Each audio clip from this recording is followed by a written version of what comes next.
Hello po sa Trading Circle Academy family, lalong-lalo na po kay Coach Alex Balinggit.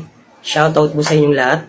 And gusto ko po magpasalamat ng sobra kay Coach Alex Balinggit dahil ako po yung isa sa napili niya na manalo doon sa prize na ipamimigay niya. So chinat po ako ni Coach Alex Balinggit na isa po ako sa nanalo, nagulat din po ako. Very thankful po ako sa kanya. At ito po yung screenshot ng combo namin. Ito rin po yung screenshot na na-send po yung price sa akin immediately sa GCash account ko po. So basically gusto ko po talaga matuto sa Forex. Since hindi pa po talaga ako marunong sa Forex, gusto ko po talaga makapag-enroll sa Academy ng Trading Circle. So ang challenge lang po sa akin, nag-iipon pa po ako ng pang-enroll ko. Kaya po sobrang thank you kay Coach Alex Balinggit dahil yung price na binigay niya sa akin ay magagamit ko na pang-enroll sa Trading Circle Academy. So in short po, makakapag-enroll na po ako at makikita ko na po yung